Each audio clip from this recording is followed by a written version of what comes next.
Today we're reading Chapter 2 of Babe. There, isn't that nice? In the farmyard, Fly, the black and white collie, was beginning to train her 4 pups. For some time now, they had shown an instinctive interest in anything that moved, driving it away or bringing it back, turning it to the left or right, in fact, herding it. They had begun with such things as passing beetles, but now they were ready, Fly considered, for bigger creatures. She set them to work on Mrs. Hoggett's ducks. Already the pups were beginning to move as sheepdogs do, seeming to creep rather than walk, heads held low, ears pricked, eyes fixed on the angrily quacking birds as they maneuvered them around the yard. "Good boys," said Fly. "Leave them now. Here comes the boss." The ducks went grumbling off to the pond, and the 5 dogs watched as Farmer Hoggett got out of the Land Rover. He lifted something out of a crate in the back, and he carried it to the stables. "What was that, Mum?" asked one of the puppies. "That was a pig." "What will the boss do with it?" "Eat it," said Fly, "when it's big enough."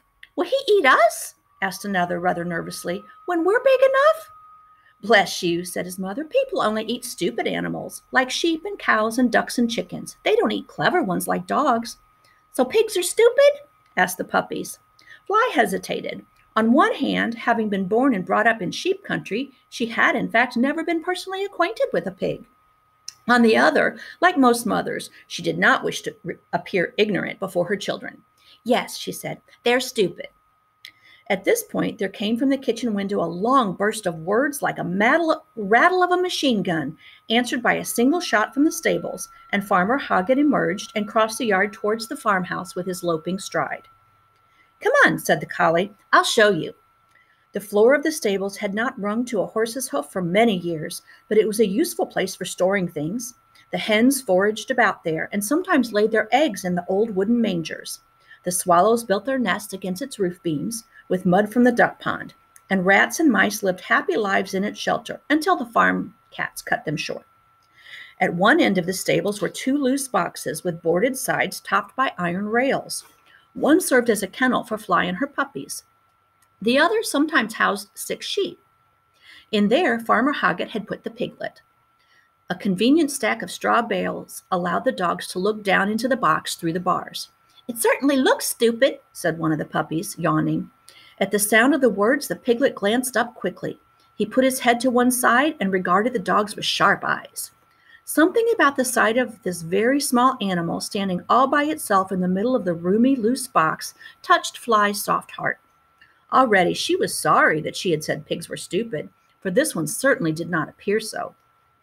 Also, there was something dignified about the way it stood its ground in a strange place, confronted with strange animals.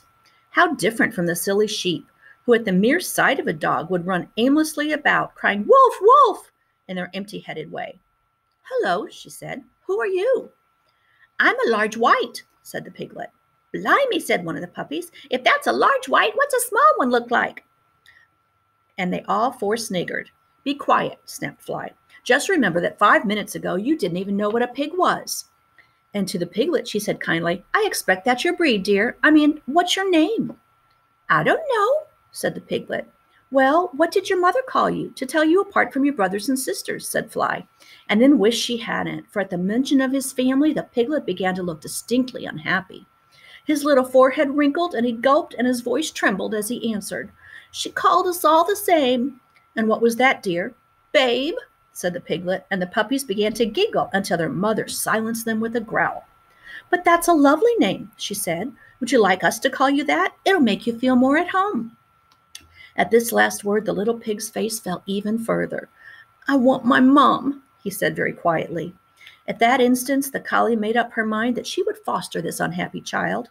"Go outside in the yard and play," she said to the puppies, and she climbed to the top of the straw stack and jumped over the rail and down into the loose box beside the piglet.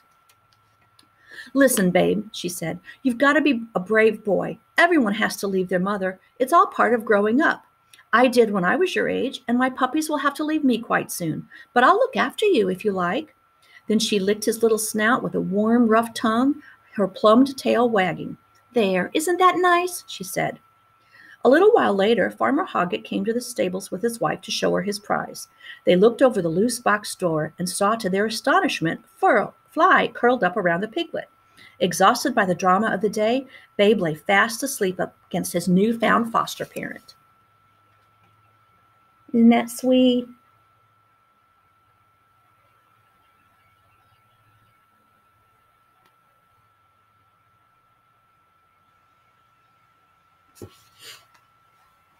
Well, will you look at that, said Mrs. Hoggett. That old fly, she'll mother anything. Kittens, ducklings, baby chicks. She's looked after all of them. Now 'tis a pig. Isn't he lovely? What a picture. Good thing he don't know where he'll finish up. But he'll be biggin', and we'll be glad to see the back of him, or the hams of him, I should say, shan't we? Wonder how we should get it all in the freezer. Pity, really, said Farmer Hoggett absently. Mrs. Hoggett went back to her kitchen, shaking her head all the way across the yard at the thought of her husband's soft-heartedness. The farmer opened the loose box door, and to save an effort of a word, he clicked his fingers to call the dog out. As soon as Fly moved, the piglet woke and followed her, sticking so close to her that his snout touched her tail tip. Surprise forced Farmer Hoggett into speech. Fly, he said in amazement. Obediently, as always, the collie turned and trotted back to him. The pig trotted behind her. Sit, said Farmer Hoggett. Fly sat. Babe sat. Farmer Hoggett scratched his head. He couldn't think of anything to say.